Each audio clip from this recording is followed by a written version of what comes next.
সমাজের বিভিন্ন সেক্টরে নারীরা তাদের সাহসিকতার পরিচয় দিচ্ছে মেধার পরিচয় এবং সেই সব মেধাবী এবং সাহসী নারীদেরকে নিয়েই আমাদের গার্লস পাওয়ারের আয়োজন। দর্শক, আপনাদেরকে গার্লস পাওয়ারের আরও একটি নতুন এপিসোডে আমন্ত্রণ জানাচ্ছি। Girls power powered by perfect electronics.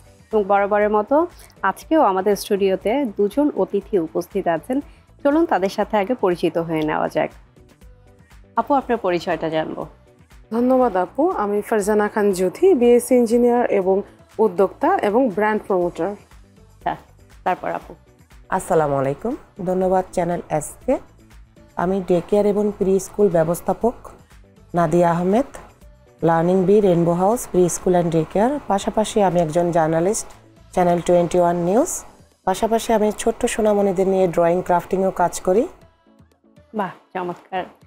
আপু, তাহলে হচ্ছে বেসিক্যালি ব্র্যান্ড প্রমোটিংটাকেই প্রাধান্য দিয়ে কাজ করছেন। আমি হচ্ছে আপু, আমার যেহেতু আমি বিজনেস লেডি অলসো, আমি দুটোকেই সমানভাবে দেখি। বাট আমার সব থেকে বেশি ভালো লাগে পরিচয় দিতে যে আমি একজন উদ্যোক্তা এবং ইঞ্জিনিয়ার, এবং ব্র্যান্ড প্রমোটার এই প্রফেশনটা অবশ্যই অনেক সম্মানজনক এবং এটাও ভালো লাগে। তিনটাই প্যারালাল, কোনোটাকে আমি আসলে কম বেশি ভাবে জাজ করি না। আচ্ছা, তো তিনটা একসাথে করতে আপনার প্রবলেম হচ্ছে না?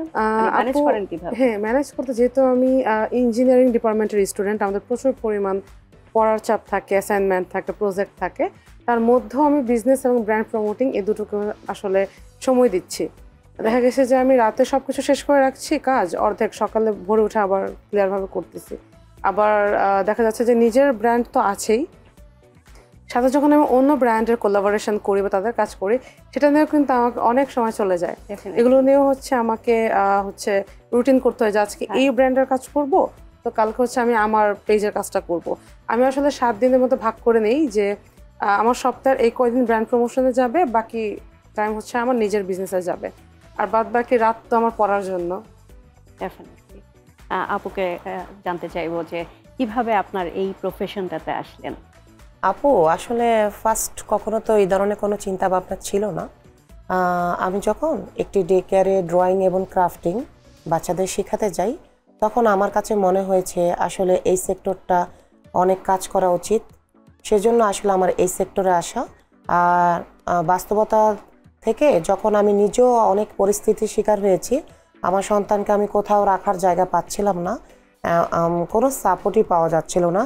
তাই আমার মনে হলো আমার মতো অনেকেই আছে যারা হয়তো বা একটি পর্যায়ে যেয়ে পড়াশোনা হচ্ছে না বা সংসারের জন্য তাদের জব করা কন্টিনিউ হচ্ছে না, এই সেক্টরটা নিয়ে কাজ করা যায় কি না, সেই চিন্তা ভাবনা থেকেই আসলে আমার এই সেক্টরে আসা এবং ভালোবাসাটা এখান থেকে শুরু হওয়া যে সমাজসেবামূলক একটি কর্মকাণ্ডের মাধ্যমেও নিজেকে তুলে ধরা এবং অনেকগুলো বাচ্চার মা হওয়া, তাদের ভালোবাসাটা পাওয়া। অনেকগুলো বাচ্চাকে আপনি সামলাচ্ছেন, যেখানে আমরা একটা দুটো বাচ্চা নিয়ে আসলে নাজেহাল হয়ে যাই, সেখানে অনেকগুলো বাচ্চাকে দেখার দায়িত্ব আপনার। এটা আপনার জন্য খুবই কঠিন কাজ। আপু তো আসলে বাচ্চাদের নিয়ে গল্প বলছিল, আমি আপনার একটু বাচ্চাকালের গল্প শুনতে চাই যে ছোটবেলা আপনার কোথায় কেটেছে, কিভাবে? আমি হচ্ছে আপু, আমার home district Barishal, but Barishal আমি গেছি মাত্র 3 বার। আচ্ছা। আমার জন্ম হচ্ছে ঢাকার মিরপুরের বাসিন্দা। আমার শৈশব সবকিছুই কেটেছে আমার মিরপুরে। আর ছোটবেলা থেকে আমি অনেক ক্রিয়েটিভ, এটা আমার মা বলেন এবং আমার বাবাও বলেন যে আমি নর্মাল বাচ্চারা যেমন খেলাধুলা করতেছে বা তার একটা কাজে, বাট আমি ছোট থেকে, আমি যখন পড়াশোনা আমি স্কুলে দেওয়া হয় আমাকে, তখন থেকে আমি হচ্ছে আবৃত্তি, নাচ করা, গান করা, এবং যখন আমি বড় হলাম আমি ইন্টারন্যাশনাল ডিবেটে হচ্ছে আমি 10th, তারপর হচ্ছে আমি উপস্থাপনা করতাম, তারপর হচ্ছে উপস্থিত বক্তৃতা, আমি অনেক কো-কারিকুলার অ্যাক্টিভিটিসের সাথে সংযুক্ত ছিলাম। তবে আমার একটা ব্যাড হ্যাবিট, সেটা হচ্ছে আমি প্রচন্ড পরিমাণ ঘুম ভালোবাসি। আমি যদি ঘুমিয়ে যাই তাহলে আমার উঠতে অনেক লেট হয়। এটা একটা কমপ্লেইন আমার ফ্যামিলির যে তুমি সব ঠিক আছে, বাট ঘুমালে আর ওঠার কোনো নাম নাই। এটা এবং ছোটবেলায় আমার বাবা বলেছে আমি নাকি 22 ঘন্টা ঘুমিয়েছিলাম, ঘুমাতাম 22 ঘন্টা। এই জন্য আব্বু আমাকে ডক্টরের কাছে নিয়ে গেছে যে বাচ্চার কোনো প্রবলেম কি না। বরিশালের মেয়েদেরকে মানুষ ভয় পায় কেন, সেটা আমাকে একটু আমি জানতে চাই। আসলে আমি আপনার কি মনে হয় আসলে বরিশালের মেয়েদের ভয় পাওয়া উচিত? অবশ্যই। আপনাকে দেখে কিন্তু আবার ভীষণ সুইট মনে হচ্ছে, একেবারেই কোনো কারণ নেই। হ্যাঁ, কিন্তু কেন তাহলে এই যে বরিশালের? আচ্ছা, এখন চ্যানেল এর মাধ্যমে এটা খুবই সুন্দর একটা কোশ্চেন। হ্যাঁ, খুব সুন্দর একটা প্ল্যাটফর্ম, আপনি ক্লিয়ার করে দেন। হ্যাঁ, ক্লিয়ার করি। প্রথম কথা হচ্ছে বরিশালের মেয়েদের কেমন শুধু ভয় পায় তা না, একটা কিন্তু আমাদের নামে সুনাম আছে যে বরিশালের মেয়েরা অনেক সুন্দরী হয় একদম, এবং তারা ঘরোয়া হয়, এবং বরিশালে কিন্তু ডিভোর্সের হার কম। হ্যাঁ হ্যাঁ, সাথে হচ্ছে বরিশালের মেয়েদের ভয় পাওয়ার কারণ কি, তাদের মাথাটা একটু গরম থাকে, কারণ নদীর মাতৃক দেশ এবং নদীর সাইডে হচ্ছে বরিশাল ভৌগোলিক দিক থেকে। তো এরা যেমন হচ্ছে মানুষকে ভালোবাসে, তেমনি আপনি যদি কোনো কারণে সেই ভালোবাসার মধ্যে আঘাত দেন তখন তার আপনি অবশ্যই ফেরোশিয়াস রূপটা দেখতে পাবেন। তো বরিশালের মেয়েরা হচ্ছে প্রতিবাদী, খারাপ না। তো এই জন্য অনেকে ভাবে যে বরিশালের মেয়েরা এইটা সেটা, আসলে অ্যাকচুয়ালি তেমন না। কারণ আমাদের মিডিয়া বা শোবিজ ইন্ডাস্ট্রিতে কিন্তু বরিশালের শান্তশিষ্ট মেয়েরাও কাজ করছে, সুন্দরী সুন্দরী মেয়েগুলো আসলে বরিশাল থেকে এবং সব অঞ্চলে থাকে, কম বেশি খারাপ ভালো মিলিয়ে থাকে। বাট বরিশালের ল্যাঙ্গুয়েজ, বরিশালের হচ্ছে ওয়ে অফ টকিং সবকিছু নিয়ে এত পরিমাণ হাইলাইট করে মানুষ আমাদের, যে আমাদের মনে হচ্ছে সেলিব্রিটি অঞ্চল হচ্ছে বরিশাল। খারাপ হোক ভালো, বরিশাল আছে। বরিশালের নামে আমরা অনেক সুনামও শুনলাম। হ্যাঁ, এটা ভয় পাওয়ার আসলে কিছুই না, আমরা অনেক ভালো। আবার আপুর কাছে আবার একটু যাব যে আপু, এই যে যেই পেশাটাতে আছেন এখন, বিশেষ করে আমি এই যে ডে কেয়ারের প্রসঙ্গে একটু কথা বলবো। ডে কেয়ারটা আমাদের জন্য কিন্তু, যারা আমরা কর্মজীবী মায়েরা আছি তাদের জন্য ভীষণ প্রয়োজনের একটা জিনিস। কারণ অধিকাংশ সময় হয় যে মায়েদেরকে জব ছেড়ে দিতে হচ্ছে, বাচ্চাটা রাখার কোনো জায়গা নেই, সেক্ষেত্রে আপনারা একটা ভরসার জায়গা হচ্ছেন। তো এই জায়গাটাতে আপনারা কি কি ধরনের চ্যালেঞ্জ ফেস করছেন? আপু, অনেক ধরনের চ্যানেল, মানে অনেক আমাকে অনেক কিছু ফেস করতে হয়েছে। যেমন অভিভাবকরা প্রায় সময় এই প্রশ্নটা করে বা বলে, আমরা বাধ্য না হলে ডে কেয়ারে বাচ্চাকে দিতাম না। তো দেখা যাচ্ছে আমাদের এটা মানে বাধ্য করার একটা সিস্টেম হয়ে গেছে। হ্যাঁ, যে বাধ্য হয়েছে দেখেই তারা ডে কেয়ারে দেয়। একটা ভালো লাগা, ভালোবাসার জায়গাটা এখনও আন্তরিকতার সহিত আমরা হয়তোবা সেই গ্রহণযোগ্যতা তৈরি করতে পারিনি, হয়তোবা অভিভাবকরাও সেটা বুঝে নিতে পারছে না। কিন্তু এখন কিন্তু অনেক সিসিটিভি অ্যাক্সেস দেওয়া হচ্ছে। অনেক জায়গায় দেখা যাচ্ছে ডে কেয়ার ব্যবস্থাপক সেখানে নিজে থেকে সব কিছু দেখাশোনা করছে। আরেকটা জিনিস কি, যে আমাদের অভিভাবকরা সবচেয়ে বেশি গৃহ পরিচালিকার উপর নির্ভর করে। দেখা যাচ্ছে 10,000, 12,000, 15,000 টাকা দিয়ে একজন গৃহ পরিচালিকা উপর নির্ভর করছে। কিন্তু সেখানে বাচ্চার যে একটা শৈশব, বাচ্চার যে একটা মানসিক অনেক কিছু তৈরি করা হতে হয়, বাচ্চাদের ব্যাড ম্যানার, গুড ম্যানার গুলো। এক্স্যাক্টলি, মানে একজন গৃহ পরিচালিকার কাছ থেকে আমরা আসলে কতটুকু শিখবো? গোসল করাবে, খাওয়া দাওয়া করাবে, আপনার বাচ্চার যত্ন অবশ্যই সুন্দর করে করবে, কারণ সেই ধরনের গৃহ পরিচালিকাদের আমরাই ডে কেয়ারে রাখার ব্যবস্থা করি। কিন্তু পাশাপাশি কিন্তু আমরা চাইল্ড এডুকেটর নিচ্ছি, আমরা নিজেরা সেখানে নতুন নতুন নিত্য খেলাধুলা আবিষ্কার করছি। আমার ডে কেয়ার, আমি মনে করি, এই যে আপু একটু আগে বললো তার শৈশবের কথা, আমি মনে করি আমার প্রতিদিনই শৈশব। আচ্ছা, হ্যাঁ, ডে কেয়ারে আমার প্রতিটি বাচ্চার সাথে আমার প্রতিদিনই শৈশব আমার কাটাতে হচ্ছে। বরঞ্চ দেখা যাচ্ছে আমাদের কিন্তু এখন নিউক্লিয়ার ফ্যামিলি, যৌথ ফ্যামিলি এখন দেখাই যাচ্ছে না। রাইট। তো দেখা যাচ্ছে বাচ্চাও কিন্তু এখন বলে না যে দুইটির বেশি নয়, একটি হলে আরো ভালো। তো একটি হওয়াতে যেটা প্রবলেম হয়েছে, সে বাচ্চার কিন্তু একাকিত্ব হয়ে যাচ্ছে এবং সে জেদি হয়ে যাচ্ছে। সবচেয়ে বড় প্রবলেম যে মা জবে যাচ্ছে, বাবাও জবে যাচ্ছে, কিন্তু তাকে মোবাইল দিয়ে দিচ্ছে। এক্স্যাক্টলি। এতে তার স্ক্রিন খুব প্রবলেম হচ্ছে। সে কথা বলতে চায় না, কিন্তু সে স্বাভাবিক বাচ্চা। স্পিচ ডিলে হচ্ছে 3 বছর, 3.5 বছর বাচ্চারাও কথা বলতে চাচ্ছে না। অন্যান্য যখন কথা বলতে পারছে না, তখন তাদেরকে অটিজম বলে তাদের কমিউনিকেশন প্রবলেম গুলো। অনেক সময় দেখা যায় বাচ্চাটা সবকিছু স্বাভাবিক, কথা বলতে না পারায় তাকে অটিজম বলা হচ্ছে। আসলে এটা ও কিন্তু অটিজম না। হ্যাঁ, এটা হচ্ছে বিলম্বিত সে কথা বলছে। আপু, আমরা অনেক সিরিয়াস গল্প শুনলাম, কথা শুনলাম। আমরা এখন সবচেয়ে মজার পার্ট আমাদের এই অনুষ্ঠানে এখানে চলে যাব, সেটা হচ্ছে কুইজ। তো হ্যাঁ, আমাদের এই রাউন্ডের কুইজের নাম্বার হচ্ছে 10-10, অর্থাৎ সঠিক উত্তর দিতে পারলে 10 নাম্বার করে ছোটবেলায় খেলেছিলাম, এখন তো অনেক বড় হয়ে গেছে। আমরা প্রথম কাকে দিয়ে শুরু করব? আপুকে দিয়ে শুরু করব, ঠিক আছে? হ্যাঁ, আপু বোধহয় সাহসী বেশি, আমরা সাহসী নারীদের গল্প বলি। আপুর জন্য আমার প্রথম কুইজ, জিনিসটা ঠান্ডা তবুও ফু দিয়ে খেতে হয়। জিনিসটা ঠান্ডা, আরো একবার বলছি, জিনিসটা ঠান্ডা তবুও ফু দিয়ে খেতে হয়, কি?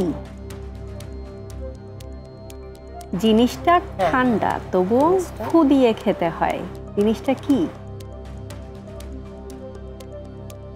আমি কাউন্টডাউনে যাচ্ছি। হ্যাঁ, আচ্ছা আচ্ছা, খুবই সহজ একটা ইয়া ছিল এটা, ছোটবেলাও আমি উত্তর দিতে পেরেছি। ছোটবেলায় খুবই একটু চিন্তা করলেই পাবেন। আমি কাউন্টডাউন করছি।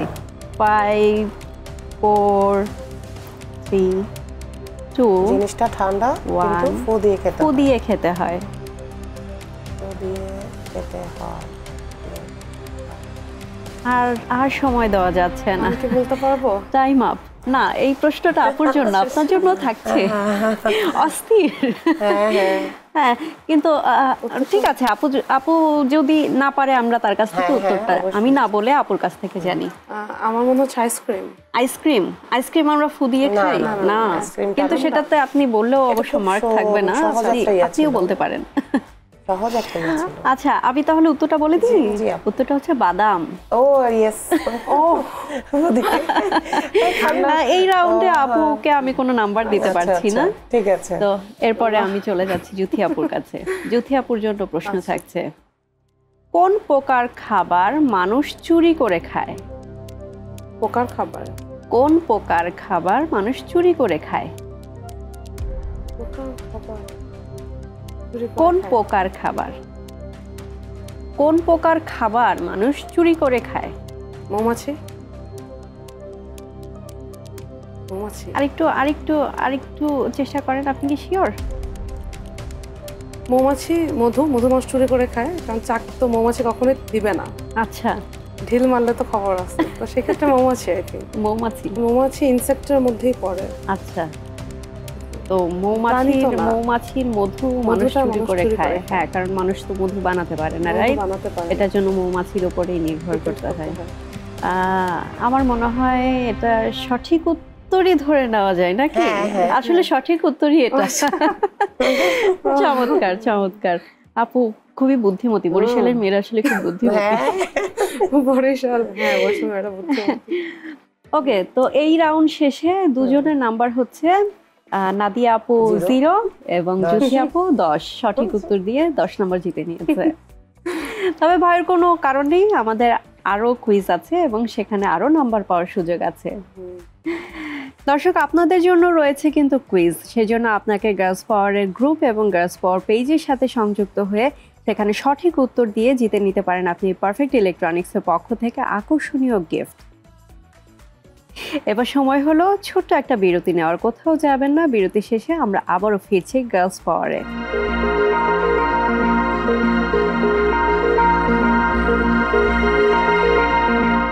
দর্শক, ছোট্ট একটা বিরতির পর আমরা আবারও ফিরলাম গার্লস পাওয়ারে, powered by perfect electronics in association with বিয়ারবেজ, এবং আমরা গল্প করছিলাম আমাদের আজকের অতিথিদের সাথে। চলুন তাদের কাছে আবার ফেরা যায়।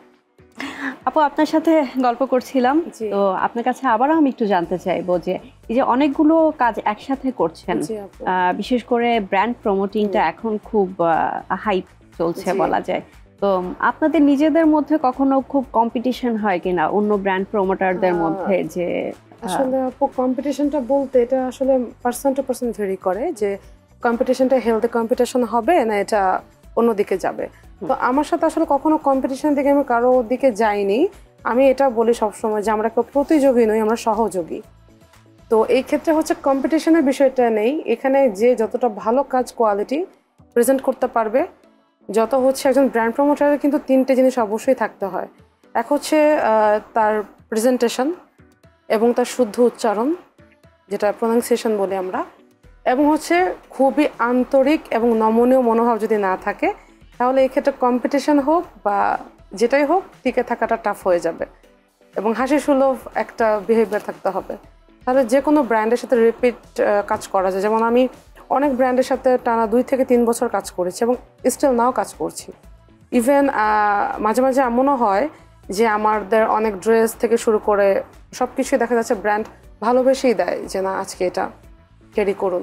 তো এই জিনিসগুলো আসলে খুবই ভালো লাগে। সো কম্পিটিশনের জায়গায় গেলে এই জিনিসগুলো হারিয়ে যায়। ঠিক আছে, আপুর কাছে তো শুনলাম, এবার নাদিয়া আপুর কাছে আবার যাব। আপু, আপনাদের স্কুলের বেসিক্যালি হচ্ছে টাইম ডিউরেশনটা কিভাবে সাজিয়েছেন আপনারা? আপু, আমি আমাদের ডে কেয়ার এবং প্রি স্কুল দুইটা আলাদাভাবেই আমি সাজিয়েছি। ডে কেয়ারটা আমি সকাল 8টা থেকে সন্ধ্যা 7টা পর্যন্ত। তারপরও অনেক ক্ষেত্রে দেখা যায় অভিভাবকরা অনেক সময় একটু দেরিতে আসে রাস্তাঘাটের জন্য, আসলে জ্যাম জটের কারণে। সেই কারণে আসলে দেখা যায় যে অনেক সময় রাত 8টা পর্যন্ত দেখা লাগে আমাদের। এবং প্রি স্কুল টাইমিংটা আমার সকাল 10টা থেকে আমি 12:30 পর্যন্ত রেখেছি, এবং আমার ইচ্ছা আছে আমি বিকালও আরেকটি শিফট করব প্রি স্কুলের জন্য।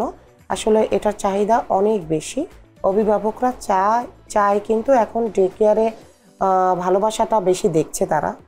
অভিভাবকদেরও চিন্তা ভাবনা এখন অনেক চেঞ্জ আসছে, তারপর আরও চেঞ্জ দরকার আমি মনে করি।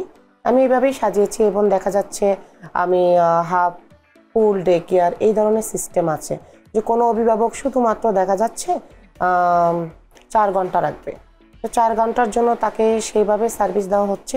আবার কেউ দেখা যাচ্ছে ফুল ডে রাখবে, তাকে সেইভাবেই সার্ভিসটা দেওয়া হচ্ছে। আবার কোনো অভিভাবক শুধু ফ্রাইডে রাখতে চাচ্ছে, হ্যাঁ, পড়াশোনা করে বা বিশেষ কোনো কাজের জন্য, বা সপ্তাহে একদিন রাখতে চাচ্ছে বা মাসে একদিন। তো সেই ব্যবস্থা যেটা হয় যে যারা হচ্ছে রেগুলার বেসিস হচ্ছে জব করেন তারা যাতে এভরিডে রেখে অফিসে যেতে পারেন। হ্যাঁ, অনেক সময় মা বাবারাও দেখা যায় কি কোয়ালিটি টাইম চাচ্ছে, তারা যে আজকে তাদের ম্যারেজ অ্যানিভার্সারি, তারা একটু ঘুরতে যাচ্ছে, তাদের সন্তান 3-4 ঘন্টা যদি কোথাও থাকে ভালো হতো। অনেক সময় ভালো ডে কেয়ার যেগুলো বা তারাও জানে আশেপাশে অনেকে বলে, তখন তারা সেখানে রাখে। এখন আমি আবারও হচ্ছে জুথি আপুর কাছে একটু জানতে চাইবো যে জুথি আপুর নিজের কিছু উদ্যোগ আছে, তো আপনার নিজের প্রোডাক্ট সম্পর্কে যদি আমাদেরকে বলেন যে কি ধরনের বিজনেস আপনি করছেন। জি আপু, ধন্যবাদ। আমার নিজস্ব যে বিজনেস, এটা হচ্ছে জুথি সেটেলমেন্ট কালেকশন, যেটা আমার পরিচয় ফার্স্ট। এটাতে হচ্ছে সবকিছু ইম্পোর্টেড স্কিন কেয়ার। এখন স্কিন কেয়ার বলতে অনেকে মেকআপে চলে যায়, আসলে স্কিন কেয়ার এবং মেকআপ দুটো আলাদা জিনিস। মেকআপ অ্যাকচুয়াল হচ্ছে কসমেটিক্সের মধ্যে পড়ে, তো স্কিন কেয়ারের মধ্যে এখানে বডি কেয়ার, হেয়ার কেয়ার। আমি আমার কাস্টমারের হচ্ছে স্কিন, সে কী অবস্থা আছে, তার অ্যালার্জি আছে কি না, বা সে ঘুমাচ্ছে কতক্ষণ, স্কিন বা হেয়ার রিলেটেড যে কোনো বিষয় কিন্তু আমাদের সব কিছুর উপর ডিপেন্ডস করে। তো আমি আমার ক্লায়েন্টের সব কথা আগে শুনি, তার প্রবলেমটা কী, কারণ এক একজনের স্কিন টেক্সচার এক এক রকম, এক একজনের হচ্ছে ঘুমের টাইম এক এক রকম, এক একজনের লাইফ স্টাইল আলাদা। সব কিছু মেনটেন করে আমি তাদেরকে সাজেস্ট করি, এবং প্রোডাক্টের পাশাপাশি স্কিন রুটিন আমি করে দিই যে আপনি এই স্কিন রুটিনে চলবেন, তাহলে দেখবেন খুব ভালো একটা রেজাল্ট আসছে। এভাবে করে আমি দিই। আর মেকআপ আইটেমের মধ্যে আমি কিছু আইটেমস আমি নিজে যেগুলো আমি ইম্পোর্ট করছি, তার মধ্যে হচ্ছে কাজল, লিপস্টিক এবং ছোটোখাটো জিনিসগুলোকে আমি ইনক্লুড করছি, কারণ আমার কাস্টমার বলতেছে আপু তোমার থেকেই নিতে চাই, কারণ আমরা অরিজিনাল অথেন্টিক জিনিস স্কিন কেয়ারে পাচ্ছি, যেটা খুবই টাফ বাংলাদেশে। সেক্ষেত্রে তুমি কসমেটিক্স আইটেমগুলো অ্যাড করো, মেকআপ আইটেমগুলো অ্যাড করো। ইভেন আপু নিজেও আমাকে বলেছে। ওকে, তো আপুর কাছে আবার আসবো। আপু, আপনি এখনো বাচ্চাদেরকে নিয়ে কাজ করছেন, তো আপনি যখন ছোট ছিলেন তখনকার আপনার বাচ্চা বেলা এবং এখনকার বাচ্চাদের মধ্যে আপনি কি কি তফাৎটা দেখতে পান বেসিক্যালি? আসলে তখন তো আমরা দেখা গিয়েছে আমরা নিজেদের মতো খেলেছি। আচ্ছা, আমাদের বন্ধু বান্ধবের সাথে আমরা ছোটবেলার আপনার যদি কোনো মজার অভিজ্ঞতা থাকে আমি একটু জানতে চাই। হ্যাঁ, মজার অভিজ্ঞতা আছে যে আমি খুব সকালবেলা স্কুলে যাওয়ার জন্য খুব রেডি হয়ে থাকতাম বা পাগল হয়ে থাকতাম কখন আমি স্কুলে যাব। তো দেখা যেত আমাদের স্কুল টাইম ছিল 7:30টায়, তো আমরা 6:30টায় চলে যেতাম, যে সেখানে বকুল গাছ আছে, সেখানে বকুল গাছে উঠবো, খেলবো, বা আমার বান্ধবীদের সাথে আমরা গোল্লা ছুট খেলতাম। আমরা তখন আমাদের সময় গোল্লা ছুট খেলতাম, অনেক ধরনের খেলাধুলা আমরা খেলতাম। আবার দেখা গিয়েছে আমরা তখন পুতুল খেলাটা বেশি খেলেছি, হ্যাঁ, জোলাপাতি খেলাটা, সেটা আসলে আমি খুবই মিস করি। এখন তো সেগুলো নেই, আসলে অন্য ধরনের। এখন দেখা যাচ্ছে বিভিন্ন খেলনা সে জায়গাটা জায়গা করে নিয়েছে। যেমন এখন আমার ডে কেয়ারে বেবিদের সাথে আমার এডুকেটেড রিলেটেড টয় দিয়ে তাদের সাথে খেলাধুলা করা হচ্ছে, ফিশ গেমিং করা হচ্ছে, বা মজার যেগুলো দিয়ে তারা কিছু শিখবে সেগুলো করা হচ্ছে। আরেকটা জিনিস তফাৎ যেটা লক্ষ্য করি সেটা হচ্ছে আমাদের সময় তো বাবা মাদের মধ্যে এত ভয় ছিল না যে আমাদের ছেলে মেয়েরা হারিয়ে যাবে।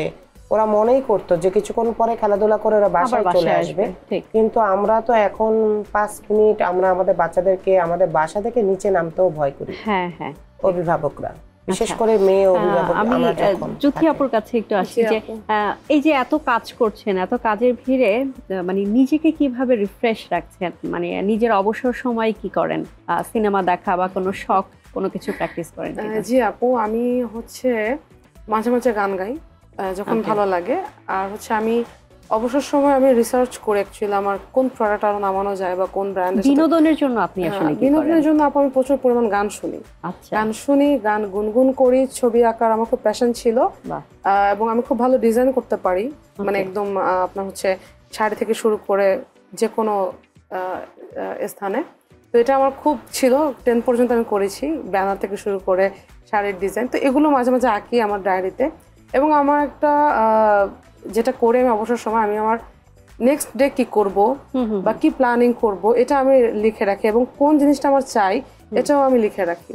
ওকে, এটা আমি করি। আপু অবসর সময় কি করেন নিজের বিনোদনের জন্য? সিনেমা দেখা, গান শোনা বা? আপু আমি খুবই লাভার। আচ্ছা, হ্যাঁ, অবসর সময় আমি যখন পাই, আসলে আমি তেমন একটা অবসর পাই না, যদি পাই ফ্রাইডে স্যাটারডে, তো আমি খুব মুভি লাভার, মুভি দেখতে খুবই পছন্দ কি করি। ধরনের সিনেমা দেখা হয় সেক্ষেত্রে? আপাতত এখন বাংলা সিনেমাই এখন ভালো লাগছে আমাদের হলে, কিন্তু এখন বাংলা সিনেমাগুলো খুবই ভালো। রিসেন্ট কোন সিনেমা দেখা হয়েছে? হ্যাঁ, তাণ্ডব দেখেছি আপু, বাহ, খুব চমৎকার। সুন্দর হয়েছে। একসাথেই দেখেছি। আচ্ছা আচ্ছা, একসাথে।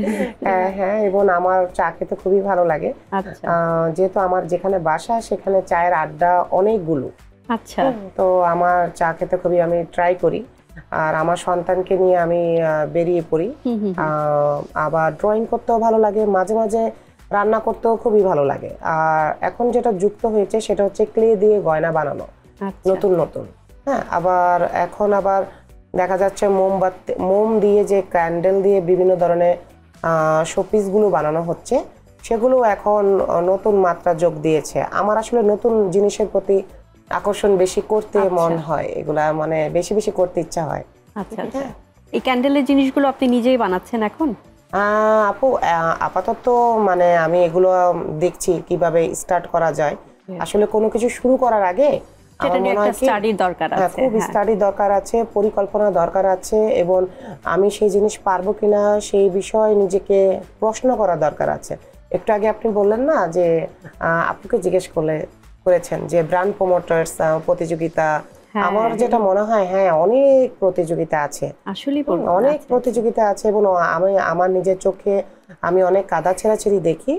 তবে আমার যেটা মনে হয় ব্র্যান্ড প্রমোটার হোক বা উদ্যোক্তা হোক, কোনো রিয়াকশন না দিয়ে প্রতিযোগিতা আসলে নিজেদের সাথেই হওয়া উচিত। মানে আমার নিজের প্রতি আমার মনে হওয়া উচিত আমি নিজেরই সবচেয়ে বেশি, আমার নিজেকে হিংসা করা উচিত। নিজের একজন আরেকজনকে হিংসা করে তো আসলে আগানো যায় না। আমার নিজের প্রতি হিংসাটা আসা উচিত, আসলে আমরা নরমালি করে থাকি, অমুক আমার যেতে এগিয়ে গেল। হ্যাঁ, আরেকটা জিনিস, আমরা যেহেতু উদ্যোক্তা বলি, আমি যখন 6 মাস, তখন আমার মনে হয়েছিল যে আমি এটা ছেড়ে দিই, এটা হবে না বা হচ্ছে না, বিভিন্ন প্রবলেম হওয়ার কারণে।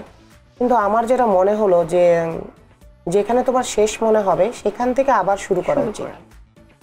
আরেকটা জিনিস, যে সবসময় যে আমরা বলি যে অনেক সমস্যার কথা বলি, সমস্যা না বলে সমাধানটা খোঁজা উচিত। তো এবার আমরা চলে যাব আবার কুইজে। আমাদের আগের রাউন্ডে এখনো পর্যন্ত নাম্বার ছিল হচ্ছে, কিন্তু আমার মনে আসে না, আপুর ছিল হচ্ছে 10 আর 0 0ই থাকে। ওকে, তো এই রাউন্ডে আবার নাম্বার পাওয়ার অনেক সুযোগ আছে অবশ্যই, তো এবার পারবা। হ্যাঁ, এবং এর পরের রাউন্ডেও কিন্তু সুযোগ আছে আমাদের। তো আমাদের এই রাউন্ডে প্রশ্ন বলছি, আগের রাউন্ডে যেহেতু আপু প্রথমে উত্তর দিয়েছিল, হ্যাঁ এই রাউন্ডেও কিন্তু দুজনের জন্যই মার্ক 10-10। আচ্ছা আচ্ছা, ওকে। তো প্রথমেই প্রশ্ন থাকছে, না মিললে হবে না, ভেবে চিনতে বলো না।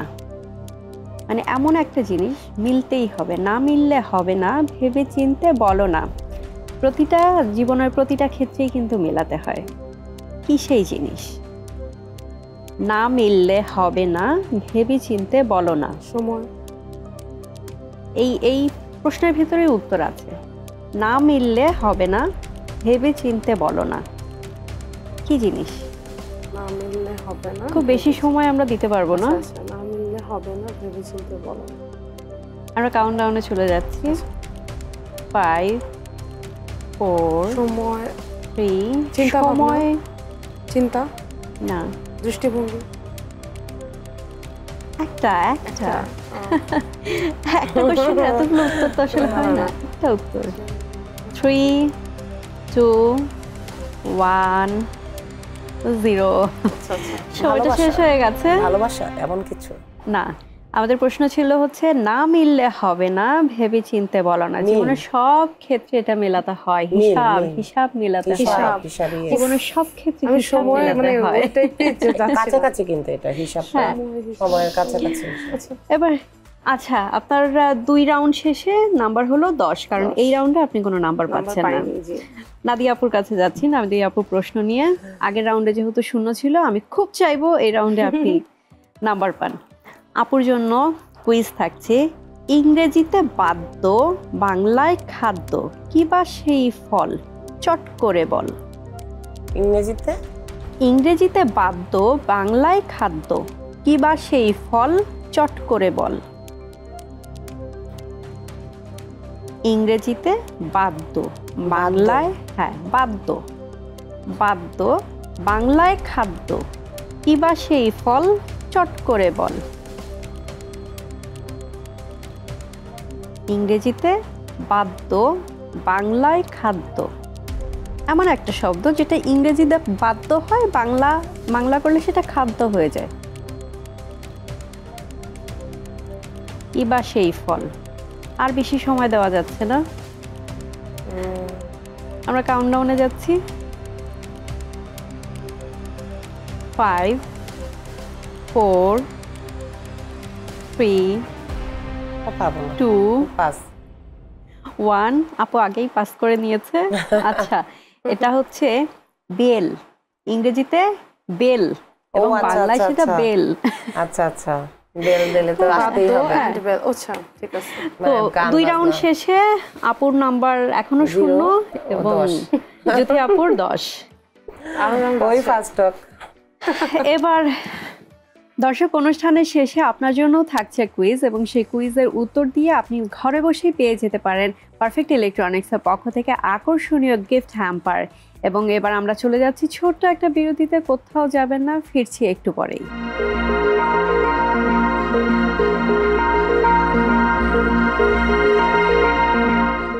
দর্শক, ছোট্ট একটা বিরতির পর আবার ফিরলাম। আপনারা দেখছিলেন girls power, powered by perfect electronics, এবং আমাদের স্টুডিওতে আছেন দুজন অতিথি যাদের সাথে আমরা গল্প করছিলাম এতক্ষণ, খেলছিলাম কুইজ।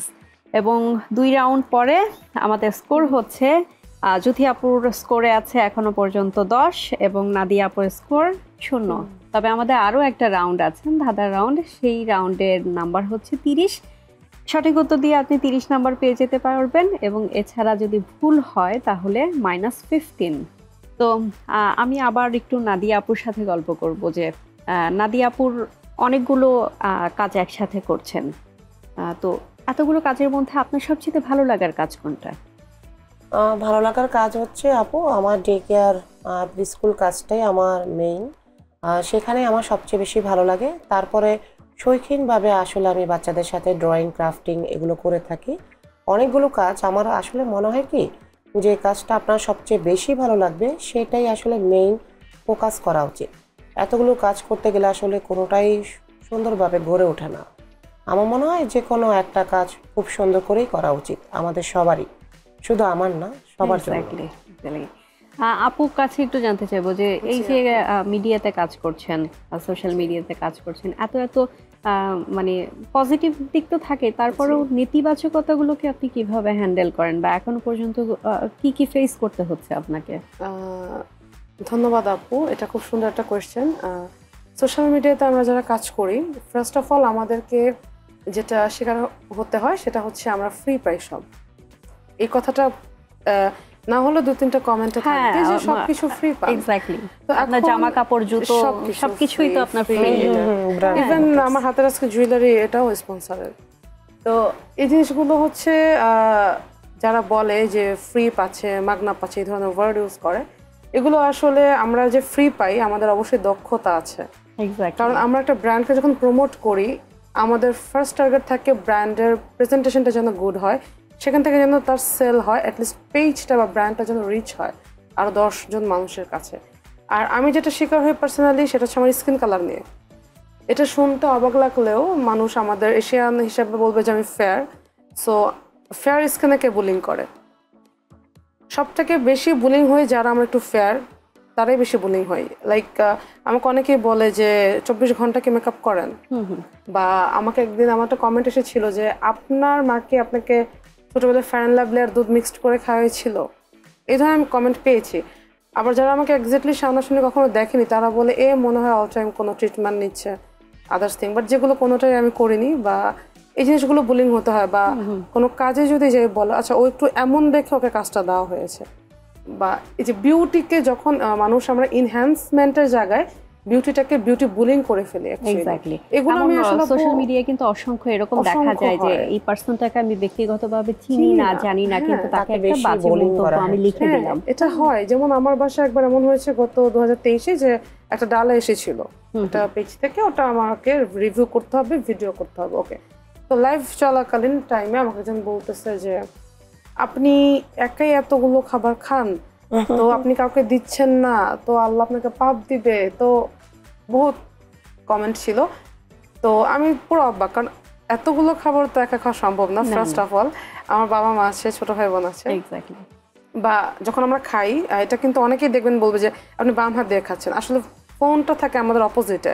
তো এটা কিন্তু মিরর ইফেক্টের কারণে ডানকে বাম, বামকে ডান মনে হয়, কিন্তু অডিয়েন্স ভাবে আমরা বাম হাত দিয়ে খাচ্ছি। তো যে কোনো কিছুতেই আসলে একটা এরকম ধরনের আসে। বাট আমি যেটা করি, আমি খুব ব্লেসড যে আমার হেটার্সের থেকে লাভার্স বেশি, যার ফলে হচ্ছে ওই কমেন্টস গুলো যদি কেউ করে আমার ফলোয়ার্স যে তাকে ধরে ফেলে, তো আমাকে কিছু বলতে হয় না। যাক, আপুর কাছ থেকে অনেক নেগেটিভিটির গল্প শুনলাম। আপু, আপনার কাছে আমি শুনতে চাইবো যে এই যে এত নেগেটিভিটির ভিতর থেকে মানে পজিটিভ ভাইবটা আপনি কিভাবে বের করে নিয়ে আসেন লাইফে? আসলে আপু আমরাও কিন্তু অনেক নেগেটিভ শিকার হতে হয় অভিভাবকদের কাছ থেকে, বা বলে না যে কলিজা সিদ্ধ করেও যদি দিই তারপরে হয় না, এমন একটা কথা। আদর যতই করি, ভালোবাসা যতই করি, তারপরও তাদের কমপ্লেন শেষ হয় না। হ্যাঁ, তারপরে আমরা চেষ্টা করি যে আমি যেটা মনে করি ঠিক আছে, এটা আমার কাজ। আমি হাসি মুখে যত অভিযোগ তারা দেয়, বা যত, আমি বলবো না এটা অভিযোগ, যত কথা তারা বলে এটা মানে তাদের জন্য বলে, তাদের সন্তানের ভালোর জন্য বলে। তো আমি সেটা হাসি মুখেই সেগুলো নেওয়ার চেষ্টা করি, কথা বলার চেষ্টা করি। আবার কোনোটা যদি আসলে ওনারা ভুল বুঝে থাকে সেটা ওনাদেরকে ভালো করে একটু বুঝিয়ে দেওয়ার চেষ্টা করি, উদাহরণ দিয়েই বুঝিয়ে দিই। যেমন কিছুদিন আগে এমন একটা অবস্থা হয়েছিল যে দেখা যাচ্ছে যে কেয়ার গিভার আমাদের এখানে যারা থাকে, কেউ হয়তো বা অনেক ডে কেয়ার গিভারকে টাকা দিচ্ছে অভিভাবকরা। তো অনেক অভিভাবক এটা নিয়ে কমপ্লেন করেছে বিভিন্ন গ্রুপে যে এটা তো করতে দেওয়া উচিত না, তাহলে আমার বাচ্চাকে বেশি আদর করবে না, ওর বাচ্চাকে বেশি আদর করবে। তো অনেকে আমাকে সেই প্রশ্নটা জিজ্ঞাসা করেছিল যে আপু এটা নিয়ে আপনি কিছু বলেন, আপনি সব সময় সচেতন থাকেন, আপনি কিছু বলেন। তো আমি যেটা মনে করি, যেটা রিজিক, যার যার রিজিক সেটা সে পাবে। এটা আসলে তারা বলেছিল এটা বন্ধ করে দেওয়ার জন্য। তো আসলে কি কেয়ার গিভারদেরকে আসলে খুব কম পরিমাণে একটা স্যালারি দেওয়া হয়। তো যেমন একটা রেস্টুরেন্টে ওয়েটারকে দেওয়া হয় ঠিক সেমন। তো ওয়েটারকে বকশিস দিলে আমার মনে হয় না পরের দিন ওয়েটারের কাছে কেউ গেলে চা পাবে না, সার্ভিস কিন্তু আপনি পাবেন। আমি অভিভাবকদের বোঝানোর চেষ্টা করেছি আপনার বাচ্চার যে সার্ভিসটা পাওয়ার কথা, খাওয়া দাওয়া গোসল, সেটা কি ঠিক আছে কিনা। হ্যাঁ ঠিক আছে, তাহলে তো আপনার কোনো কমপ্লেন থাকার কথা না, আপনার মনে হচ্ছে এটা হবে। তো আসলে মনে হওয়া, এই যে আমাদের একটা ভ্রান্ত ধারণা, আমরা যা খুশি কিছু বলে দিই, সেটা না করে আমি যেটা এখন করতে বলেছি সেটা হলো ব্যবস্থাপককে দেওয়ার চেষ্টা করুন, যিনি মালিক তাকে দেওয়ার চেষ্টা করুন, তিনি কেয়ার গিভারকে দিয়ে দিবে বা তাকে জানিয়ে দেওয়ার চেষ্টা করুন। তাতেও কেয়ার গিভার জানলো না যে কে দিয়েছে, তাহলে আলাদা করে কাউকে ভালোবাসবো না এমন কোনো জিনিস আপনাদের ভিতরে আসবে না। কিন্তু মূলত আসলে চাইল্ড এডুকেটর বা আমরা যারা ব্যবস্থাপকই থাকি তারাই কিন্তু তার সাথে কোয়ালিটি টাইমগুলো আমরা স্পেন্ড করে থাকি, ভালোবাসাটা দিয়ে থাকি। তো আমাদেরকে তো আর কিনে নেওয়া যাচ্ছে না। তো সুতরাং আসলে এই ধরনের ভ্রান্ত ধারণা অভিভাবকদের মধ্যে আসা উচিত না। আরেকটা জিনিস, আমরা আমাদের বাচ্চাদেরকেই মনে করি কি আমার বাচ্চাকেই আদর করতে হবে, হ্যাঁ, এই জিনিসটা একটু দূর হওয়া উচিত অভিভাবকদের মধ্যে। যেমন আমরা যখন 5 জন ভাই বোন ছিলাম, আমরাও কিন্তু দুষ্টমি করেছি, মজা করেছি, আমরাও কিন্তু মারামারি করেছি না, অবশ্যই করেছি। তো এখানেও ছোট বড় থাকে, তো ওরাও একটু দুষ্টামি করে, ওদের মতো করেই করে, ওদের ভালো লাগা থেকেই করে। তো এটা অনেক সময় সিসিটিভি অ্যাক্সেস দেওয়ার কারণে অনেক অভিভাবক এটা নিতে পারে না।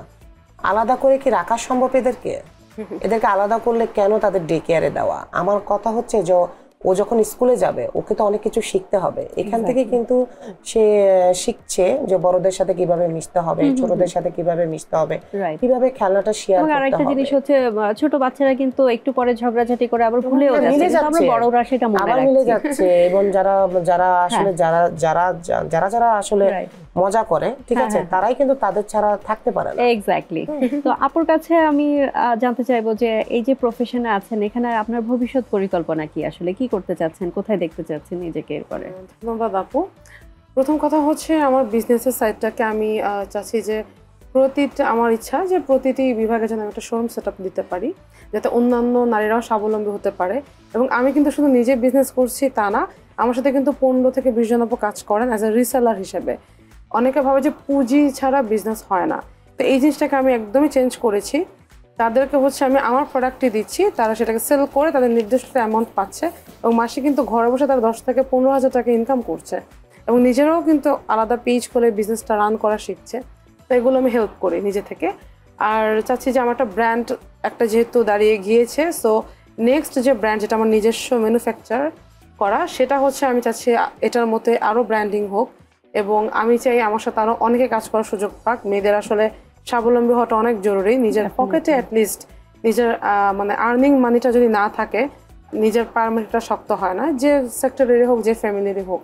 তো এবার আমরা চলে যাব আমাদের ধাঁধার রাউন্ডে, যেটাকে আমরা একেবারে গেম চেঞ্জার বলি আমাদের এই অনুষ্ঠানের। এই গেম চেঞ্জারের রাউন্ডের আমাদের নাম্বার থাকবে হচ্ছে 30 নাম্বার করে। আচ্ছা, যে সঠিক উত্তর দিতে পারবে সে 30 নাম্বার করে পাবে এবং যদি ভুল উত্তর হয় সেক্ষেত্রে -15 হয়ে যাবে। অতিথিদের কাছে আসছি, তার আগে দর্শক আপনাদেরকে জানিয়ে দিতে চাই গার্লস পাওয়ারের গত সপ্তাহের কুইজ বিজয়ীর নাম। কুইজ বিজয়ীর নাম হচ্ছে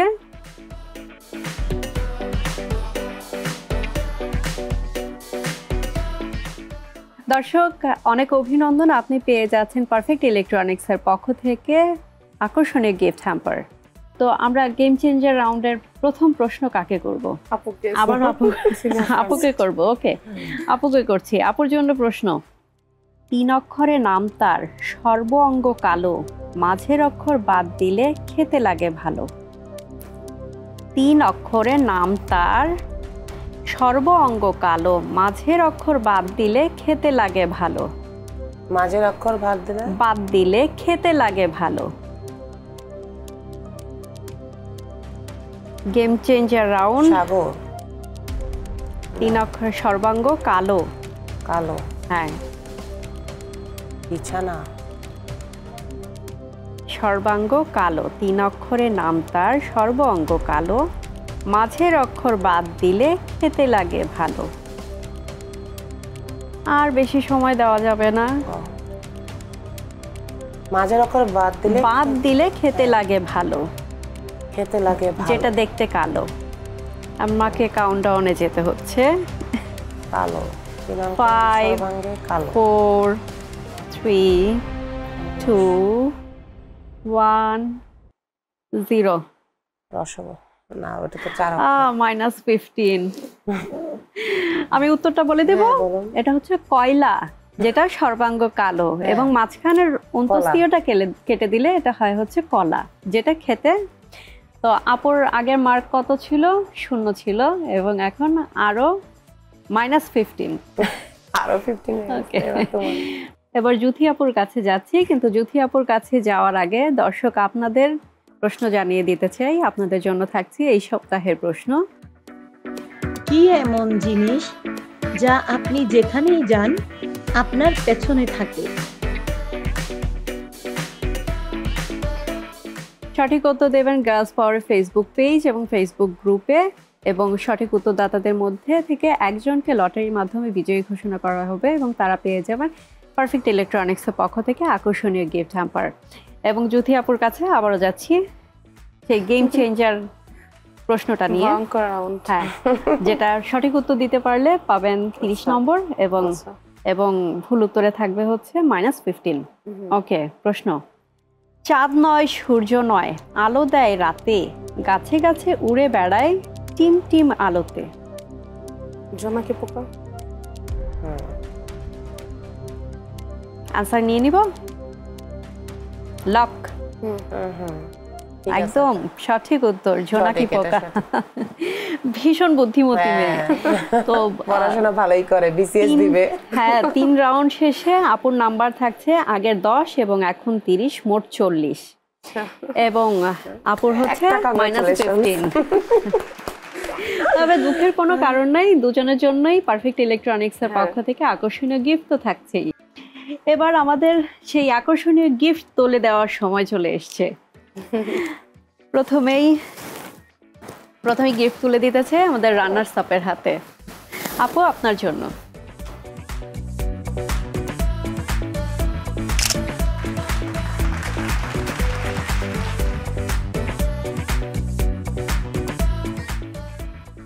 এবং এবার পুরস্কার তুলে দিতে চাই আমাদের বিজয়ীর হাতে।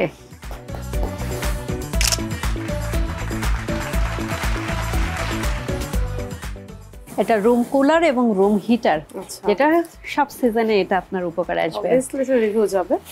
অনুষ্ঠানে একদম শেষ পর্যায়ে এসে আপনাদের দুজনের কাছে অভিজ্ঞতা জানতে চাইবো যে চ্যানেল এস এ গার্লস পাওয়ার এসে আপনাদের কেমন লাগলো। ধন্যবাদ আপু। চ্যানেল এসের এই প্রোগ্রামটা কিন্তু অনেক জনপ্রিয় এবং আমি নিজেও দেখি, বিশেষ করে মা দেখে, খুবই পছন্দ করে নারী কেন্দ্রিক অনুষ্ঠানগুলো এবং অনেক ভালো লেগেছে। এখানে এসে অনেক সুন্দরভাবে নিজের বিজনেস, নিজের প্রফেশন কাজগুলোকে কিন্তু আমরা খুব এক্স্যাক্টলি, নারী সুন্দরভাবে, উদ্যোক্তাদের জন্য হ্যাঁ, খুবই এটা তাদের জন্য কিন্তু অনেক আইডিয়াও পেতে পারে এবং আমাদের এই যে প্ল্যাটফর্মটা যে নারীদের জন্য কতটা দরকারি, এরকম প্ল্যাটফর্ম যারা নারী নিয়ে অনুষ্ঠান করেন, আমাদের অনেক কিছু জানানো যায় এবং অনেক কিছু শেখা যায়। এক্স্যাক্টলি। আপুর কাছেও জানতে চাইবো ছোট্ট করে। চ্যানেল এসকে আবারও অনেক ধন্যবাদ এবং হুমায়রা আপু আপনাকেও অসংখ্য ধন্যবাদ। আপনি খুব সুন্দর করে উপস্থাপনা করেছেন আজকে, সুন্দর। আর সবচেয়ে বড় কথা, আসলে নারী উদ্যোক্তা নিয়ে অনেক কাজ চলছে এবং আসলে আমরা আশাবাদী, আমরা আসলে অনেক দূর পর্যন্ত এগিয়ে যাব এবং এই প্রোগ্রামটা, হ্যাঁ, গার্লস পাওয়ার নামটার মধ্যে একটা শক্তি আছে, এক্স্যাক্টলি। হ্যাঁ, একটা জয় করার ইচ্ছা আছে। তো এই প্রোগ্রামে, এই প্ল্যাটফর্মে এসে আমি কিন্তু আমার ইচ্ছা, আমার ভালোবাসা, আমার উদ্যোক্তা হয়ে গড়ে ওঠার কাহিনী বলতে পেরেছি। আমার মনে হয় এখান থেকে অনেকেই আবার আসবে, অনেকে উৎসাহিত হবে, তারা মোটিভেট হবে এবং কাজ করার প্রতি আগ্রহ হবে। আমি চাই এই ধরনের প্রোগ্রামটা কন্টিনিউ থাকুক, আরও বেশি বেশি করে সম্প্রচারিত হোক এবং খুবই ভালো লাগলো আপনাদের এই প্রোগ্রামে আসতে পেরে আমার কাছে। ধন্যবাদ। দর্শক, আপনারা এতক্ষণ ছিলেন, দেখছিলেন girls power, powered by perfect electronics. আগামী এপিসোড দেখার আমন্ত্রণ জানিয়ে আজকে বিদায় নিচ্ছি।